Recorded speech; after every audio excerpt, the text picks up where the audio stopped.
The silence in the opulent penthouse was a suffocating blanket, heavier than the imported silk drapes that filtered the harsh afternoon sun. It was the kind of silence that only wealth could buy: soundproofed windows, plush carpets, and a lack of the joyful cacophony that usually defined a child's home. For billionaire industrialist Arthur Sterling, however, this silence was a constant, agonizing reminder of his greatest failure, the gaping wound in the heart of his seemingly perfect life. His son, 8-year-old Ethan, hadn't walked in 3 years. 3 years. 3 long, brutal years since the accident.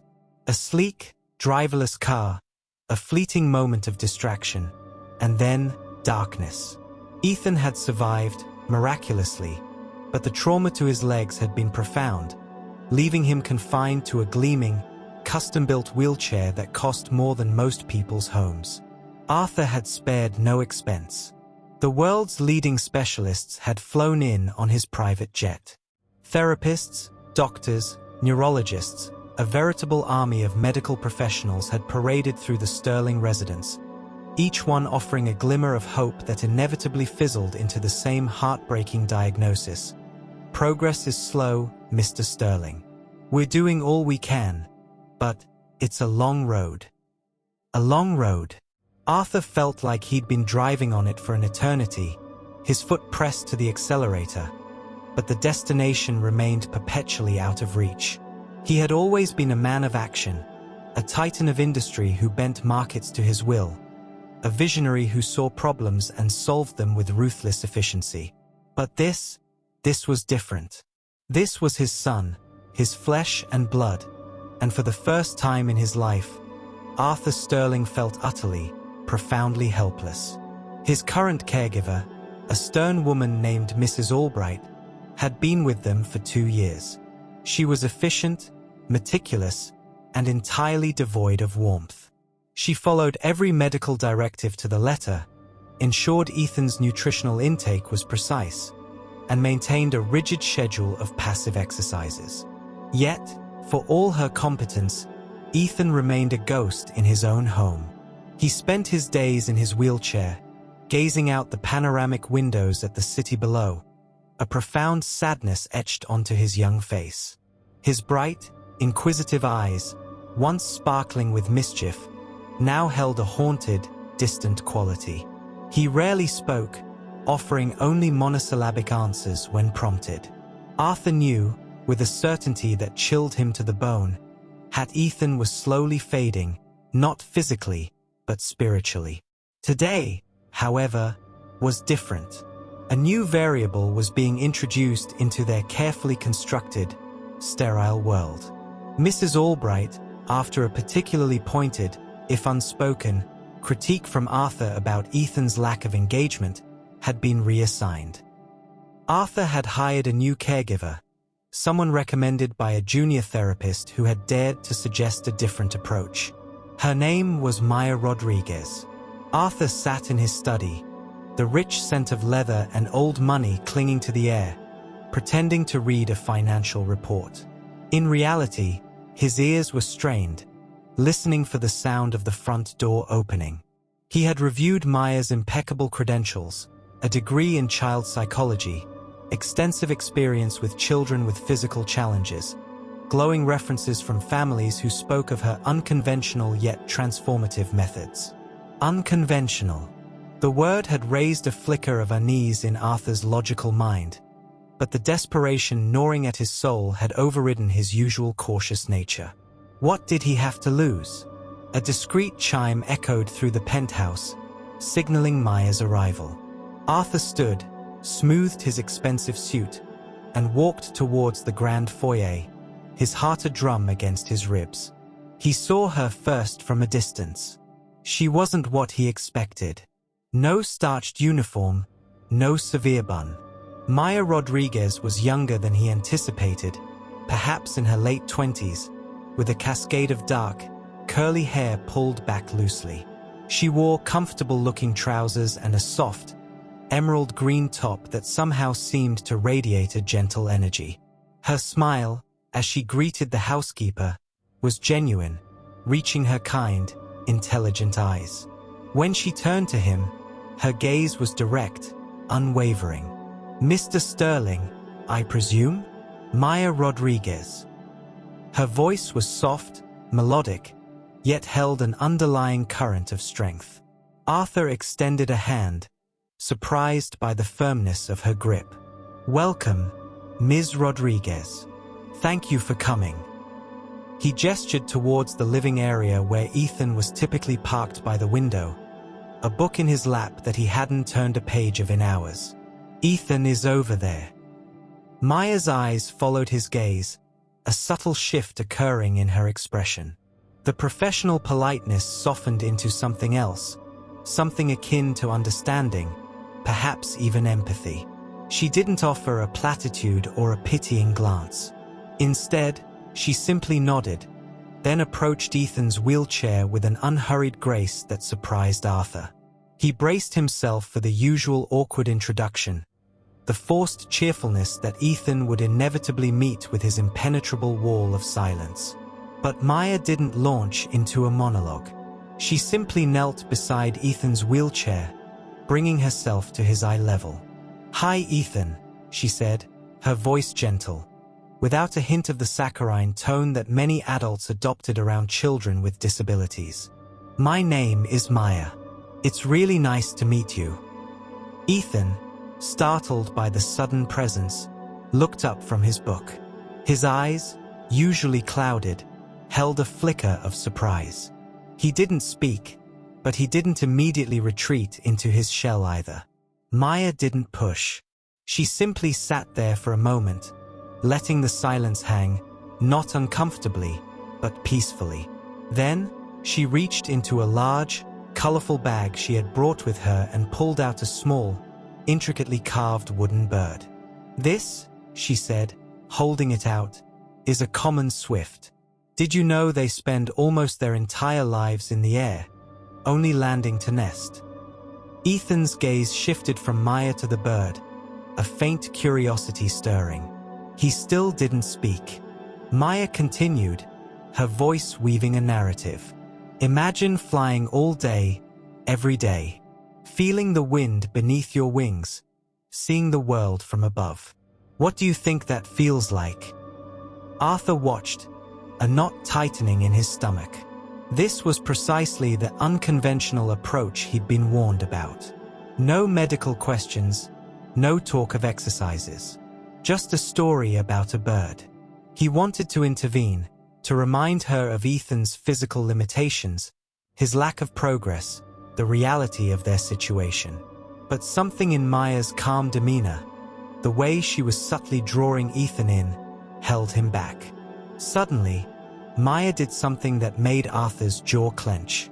She held the wooden bird a little higher, just out of Ethan's immediate reach. "Wouldn't it be amazing," she mused, almost to herself, "if we could just reach out and touch the sky?" Ethan's eyes widened almost imperceptibly. He looked at the bird, then at his hands resting limply in his lap. A faint, almost imperceptible tremor ran through his fingers. Arthur held his breath, a spark of something he hadn't felt in years igniting in his chest. A fragile, terrifying flicker of hope. He had no idea what Maya's game was, but for the first time in 3 years, his son seemed to be seeing something beyond the gilded cage of his own sorrow. The silence in the penthouse, though still present, felt different now. It was no longer a suffocating blanket, but a canvas upon which Maya Rodriguez had just begun to paint. The question was, what masterpiece, or what heartbreak, would unfold? The stakes, Arthur knew, were higher than any corporate merger, any market fluctuation. This was about his son's soul.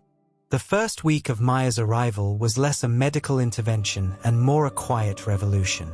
To Arthur's analytical mind, her methods seemed maddeningly unproductive. There were no grueling sessions of stretching or the mechanical hum of the electronic gait trainer.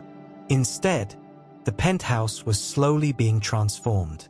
Maya had replaced the sterile, minimalist decor of Ethan's playroom with vibrant textures. Bins of kinetic sand, jars of luminous marbles, and a massive, low-set table covered in blueprints for what she called the Great Sky City. Arthur watched from the doorway of his study, his brow furrowed as he checked his watch.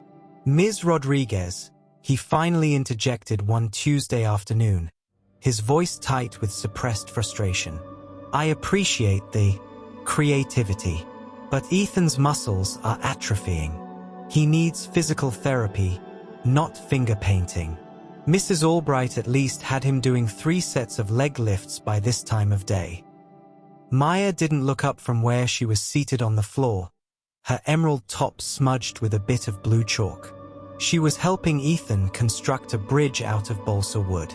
"With all due respect, Mr. Sterling, Mrs. Albright was training a body. I am trying to reach a boy. Ethan's legs aren't just disconnected from his spine. They're disconnected from his will. If he doesn't want to move, no amount of mechanical lifting will make him walk." Ethan looked up then, his eyes darting between his father's stern face and Maya's calm one. For the first time, Arthur saw a flash of something other than sadness in his son's eyes. It was defensiveness. Ethan gripped the balsa wood tighter. Arthur sighed, the weight of his corporate empire feeling light compared to the heavy silence that followed. He retreated, but the seed of doubt remained. However, the play began to escalate into something more purposeful. Maya introduced the treasure hunt. She didn't place the clues on Ethan's lap. She placed them on the coffee table, just a few inches beyond his comfortable reach. She placed them on the bookshelf, necessitating a stretch of his torso. "The treasure is a rare iridescent feather, Ethan," she whispered one morning, pointing to a high shelf. "The common swift left it for the master builder." Arthur watched as Ethan leaned forward in his wheelchair, his small face contorted with effort. His fingers strained, dancing toward the edge of the shelf. He was grunting, a sound of pure exertion that Arthur hadn't heard in years. Just as Ethan was about to grab it, the wheelchair rolled back slightly on the smooth hardwood. "I can't," Ethan hissed, his voice cracking. It was the first time he had raised his voice in years, and the raw emotion in it hit Arthur like a physical blow. "It's too far. My legs don't work. Maya, stop making me try." The room went cold. Arthur stepped forward to comfort him, to tell him it was okay to stop, but Maya held up a hand, stopping the billionaire in his tracks. Her expression wasn't one of pity, but of a fierce, demanding belief. "You're right," Maya said, her voice like flint. "The wheelchair is too far. So, let's bring the world to you. But the world doesn't come for free, Ethan. You have to meet it halfway." She did something then that made Arthur's heart leap into his throat. She engaged the locks on the wheelchair, then placed a sturdy, foam-padded ottoman directly in front of Ethan. On top of the ottoman, she placed a bowl of water and a set of floating candles. "We're going to light the harbor of the Sky City," she said, her tone shifting back to the whimsical. "But to reach the matches, you have to find your center. Not your legs, Ethan. Your core. The strength you use when you're angry at me." She began a game of gravity ball. She would toss a lightweight, silk-covered ball toward Ethan's chest, and he had to catch it and throw it back. At first, he did it half-heartedly, but then Maya started throwing them slightly higher, then to the left, then to the right. To catch them, Ethan had to shift his weight. He had to use his abdominal muscles. He had to move. The action intensified. Maya moved the ottoman further away. To reach the floating candles, Ethan had to lean so far forward that his bottom nearly lifted off the seat. Arthur stood in the shadows, his hands clenched into fists. He saw the sweat beading on Ethan's forehead. He saw the way the boy's breath came in short, ragged gasps. "Almost there," Maya urged. "The city is dark, Ethan. They are waiting for the light." With a sudden, guttural cry of effort, Ethan lunged forward. For a split second, a heartbeat that felt like an eternity. His weight shifted entirely off the seat and onto his feet, which were planted firmly on the floorboards. He didn't stand, but he braced. The muscles in his calves, dormant for 3 years, flickered with a sudden, violent spark of life. He reached the candle, his fingers trembling as he struck the match. The flame flickered to life, reflecting in his wide, shocked eyes. He collapsed back into the chair, exhausted, but he wasn't crying. He was staring at his feet. "Did you see that?" Ethan whispered, his voice barely audible. "I saw a master builder," Maya replied, wiping a bead of sweat from her own forehead. That night, Arthur couldn't sleep. He paced the length of his master suite. The image of Ethan's braced legs burned into his mind. He realized Maya wasn't just a caregiver. She was a strategist, a commander in a war Ethan had given up on. But the suspense of what came next was agonizing. Could this play really bridge the gap between a spark of life and a full stride? The tension in the house reached a breaking point 2 days later. A massive thunderstorm rolled over the city, casting the penthouse into a dramatic cycle of strobing light and booming shadows. Ethan was terrified of storms, a lingering trauma from the rainy night of the accident. He sat huddled in his chair in the center of the playroom, the sky city looking fragile under the flickering lights.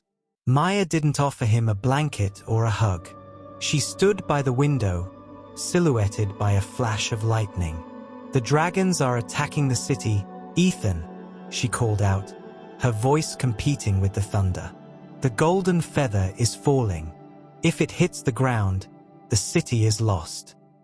She held a bright yellow silk scarf, the golden feather, and let it flutter toward the floor, several feet away from Ethan. It landed softly on the carpet. "Ethan, the city needs you," she said, her voice urgent, stripping away the playfulness. "The chair can't get there. The floor is blocked by the dragon rubble of your blocks. You have to save it." "I can't walk," Ethan screamed, the thunder punctuating his words. "Then stand." Maya countered, her voice a command. "Stand for the city. Stand for yourself." Arthur watched from the doorway, his heart pounding so hard he thought it might burst. This was too much. The boy was terrified. He started to move forward to intervene, to stop this cruel game, but then he saw it.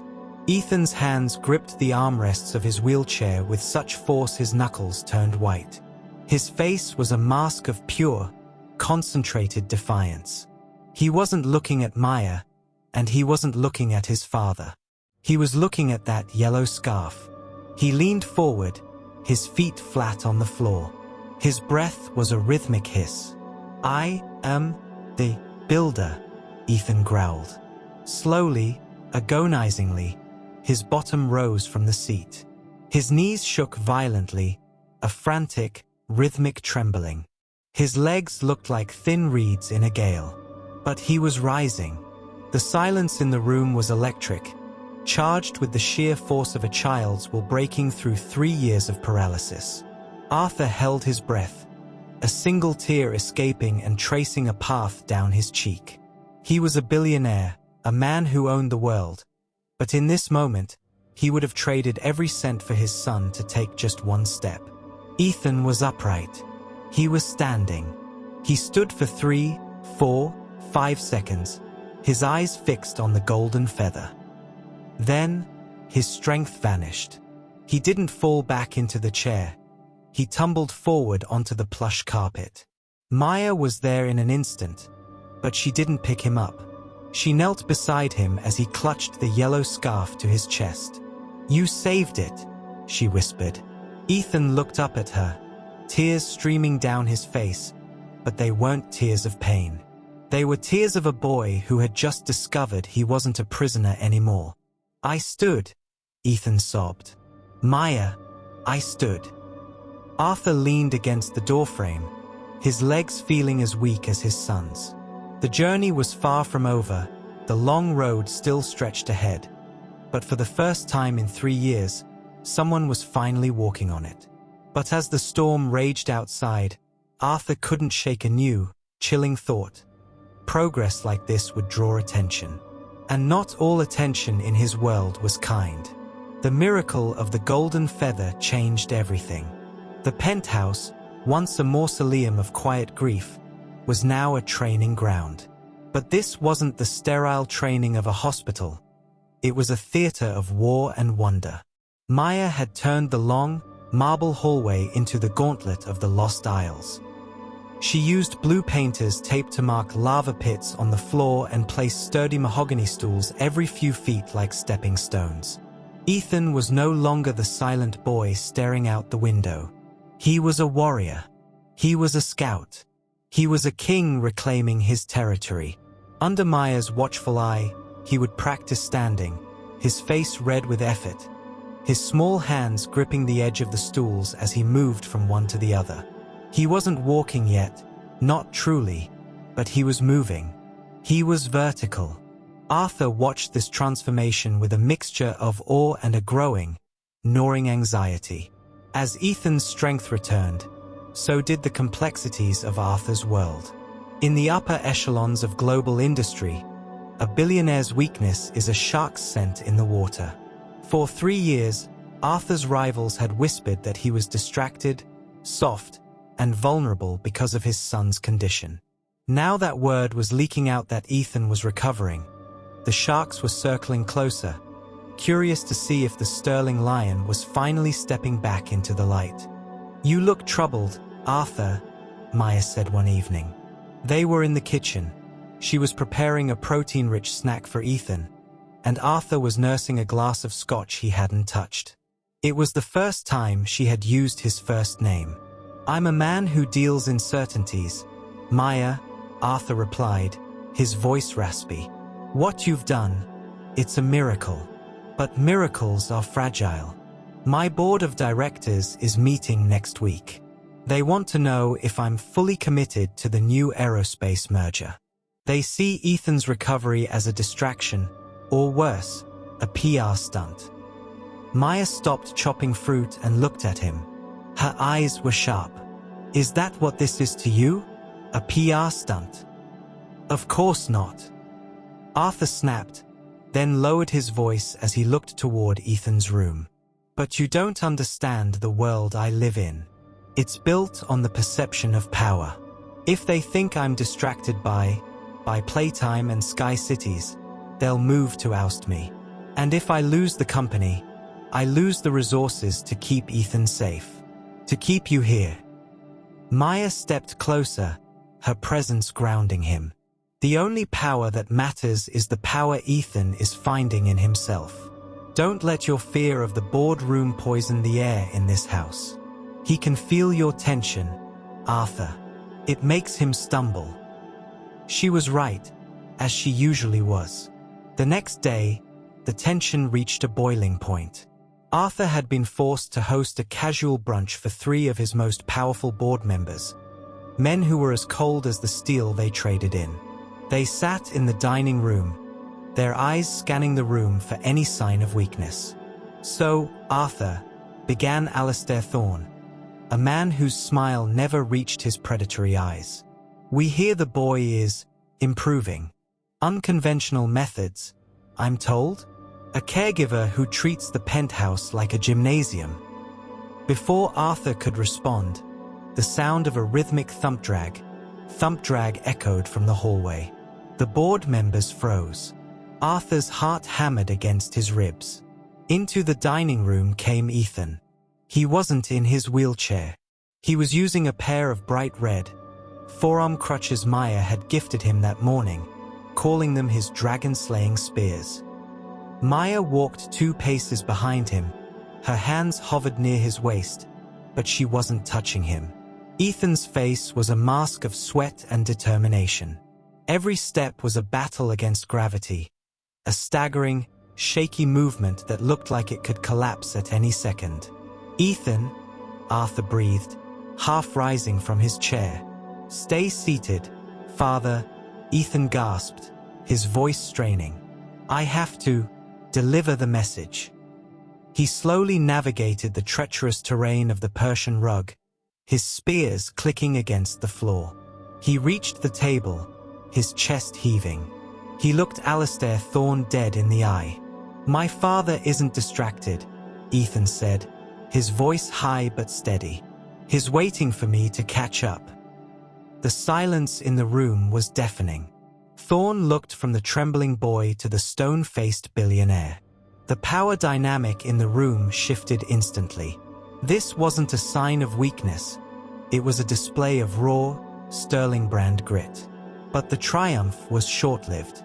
As the board members left, Thorne leaned in and whispered to Arthur, "Impressive. But grit doesn't fix a broken spine, Arthur.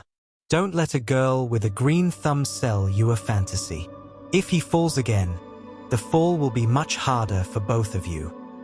The fall came sooner than anyone expected. That night, Maya had set up a new challenge, the Bridge of Stars. She had suspended a series of colorful rings from the ceiling of the playroom, just high enough that Ethan had to stand fully upright and reach up to hook them together. It was designed to build balance and upper body coordination. "You're doing great, Ethan," Maya encouraged. "Just one more." Ethan was standing, unsupported by his crutches, his hands reaching for the final blue ring. He was higher than he'd ever been, his legs locked in a desperate struggle for stability. Suddenly, a loud, sharp crack echoed through the room. It wasn't Ethan's bones. It was the sound of the custom-built mahogany stool he was using for balance. The wood, perhaps weakened by the humidity or a hidden flaw, splintered. Everything happened in a blur of terrifying motion. Ethan's eyes went wide as his support vanished. He let out a piercing scream. "Ethan!" Maya lunged forward, her fingers brushing his shirt, but the angle was wrong. Ethan crashed to the floor, his legs folding under him in a sickening, limp heap. He hit the marble edge of the lava pit with a dull thud. Arthur, who had been watching from the hall, sprinted into the room. He shoved Maya aside, a move born of pure, panicked instinct, and scooped his son into his arms. Ethan was white as a sheet, his eyes rolled back, a thin line of blood trickling from his temple where he'd struck the floor. "Get out," Arthur hissed at Maya, his voice low and dangerous. "Arthur, let me check him. It was an accident." "I said get out." Arthur roared, his face contorted with a grief that had turned into a searing, blinding rage. Thorne was right. This is a fantasy. You're playing with his life like it's a game, and he just broke. Look at him. Ethan groaned in Arthur's arms, his body limp, the spark that Maya had spent weeks fanning into a flame seemingly extinguished in a single heartbeat. "I'm calling the specialists," Arthur said, his voice trembling as he backed away from Maya. "The doctors. The real professionals. Your playtime is over, Ms. Rodriguez. You've done enough damage." Maya stood in the center of the room, surrounded by the ruins of the Sky City, her eyes filled with a devastating mix of guilt and heartbreak. She looked at her hands, the hands that had helped a boy stand, and now felt like the hands that had let him fall. As the medical team Arthur had on permanent retainer swarmed into the penthouse, Maya was escorted out by security. She didn't fight. She didn't argue. She just looked back one last time at the hallway, where a single red crutch lay discarded on the floor, looking like a broken wing. The silence returned to the Sterling penthouse, but it was worse than before. It was the silence of a grave. Arthur sat by Ethan's bed, watching the monitors beep, his heart hardened into a cold, impenetrable stone. He had lost his son once to an accident. He wouldn't lose him again to hope. But as the night deepened, Arthur looked at the small, wooden common Swift Maya had left on the nightstand. The bird that spent its life in the air. He picked it up, intending to throw it away, but his grip tightened. The atmosphere in the sterling penthouse had returned to a clinical chill. For 3 days, Arthur had surrounded Ethan with a phalanx of the world's most renowned neurologists and physical therapists. They spoke in hushed tones about secondary trauma and regression management. Ethan sat in his bed, his head bandaged, his gaze fixed once more on the empty horizon of the city skyline. He didn't speak. He didn't eat. The Dragonslayer spears had been moved to the basement, replaced by a new, motorized wheelchair that promised optimal lumbar support. Arthur sat in his study, staring at a merger document that would make him the most powerful man in aerospace. But the words blurred. Every time he closed his eyes, he didn't see stock tickers. He saw Ethan's face at the moment of the fall. He saw Maya's eyes, not filled with the incompetence he had accused her of, but with a devastated, maternal love. He picked up the wooden Swift Maya had left behind. He remembered her words, "The world doesn't come for free. You have to meet it halfway." A realization hit Arthur like a lightning strike. He wasn't protecting Ethan. He was burying him. By removing the play, the hope, and the woman who believed in the impossible, he had effectively put the lid on his son's coffin. He looked at the surveillance footage on his desk, the security feed of the playroom. He watched the clip of the fall over and over. He saw Maya lunging. He saw her face. But then, he saw something he had missed in his rage. Just before Ethan hit the ground, his legs hadn't just given out. He had tried to jump. Even as the stool broke, the boy hadn't collapsed. He had attempted to launch himself toward the final ring. The spirit hadn't broken. Only the wood had. Arthur stood up, his chair clattering back. "James!" he roared to his head of security. "Find Maya Rodriguez. Now, bring her back. Use the helicopter if you have to." 2 hours later, Maya stood in the foyer. She looked exhausted, her hair messy, her emerald top replaced by a simple gray sweater. She looked at Arthur with a wary, guarded expression. "I'm not here to apologize for the fall, Arthur," she said, her voice steady despite the tremor in her hands. "Falls happen in the real world. What matters is if we give them a reason to get back up." "I know," Arthur said, his voice cracking. "I was wrong. His fading, Maya. He won't look at me." Maya didn't waste time. She bypassed the doctors stationed outside Ethan's room, ignoring their protests. She walked straight to Ethan's bed. She didn't offer a hug. She didn't offer sympathy. She reached into her bag and pulled out a large, heavy canister of superglow paint and a roll of black construction paper. She began taping the paper to the floor, creating a path that led from the bed, across the vast room, to the balcony doors. "The Sky City is under a permanent eclipse, Ethan," she said, her voice echoing in the quiet room. "The dragons have stolen the sun. The only way to bring it back is to paint the path of stars. But the paint only glows if it's applied by the builder's own hand." Ethan's hand, resting limply on the silk sheets, twitched. He turned his head slowly. "I broke the bridge," Ethan whispered, his voice raspy from disuse. "Bridges are made of wood, Ethan. They can be rebuilt," Maya replied, kneeling by the bed. "But a builder? A builder is made of something else. Are you going to let a broken stool tell you who you are?" She held out a paintbrush. Arthur watched from the doorway, his heart in his throat. He saw the internal struggle playing out on his son's face, the fear of the pain, the memory of the cold marble, battling against the spark Maya had ignited. Slowly, Ethan reached out. He took the brush. "The path is long," Ethan said, looking at the distance to the balcony. "Then we start with 1 star," Maya said. What followed was a marathon of human will that eclipsed any business deal Arthur had ever struck. For hours, Maya coached Ethan. They didn't use the crutches. They used the furniture. They used Arthur's steady arms.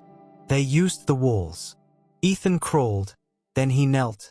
Then, with a scream of pure, unadulterated effort, he stood.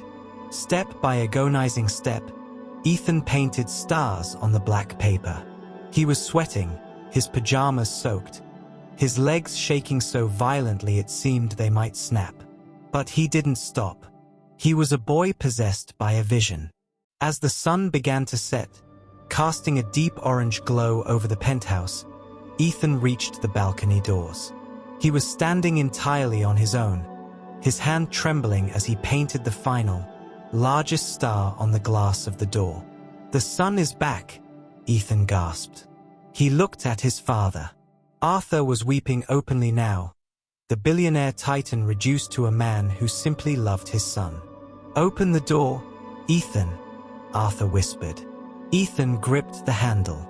He slid the heavy glass door open.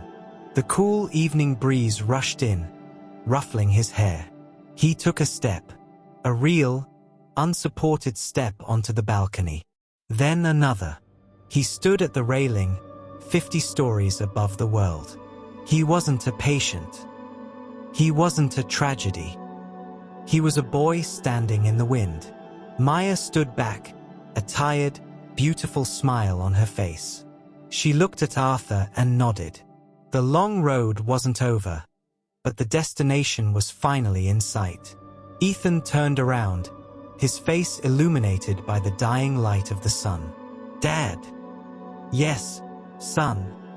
Tomorrow, can we build a real castle? One that doesn't break?"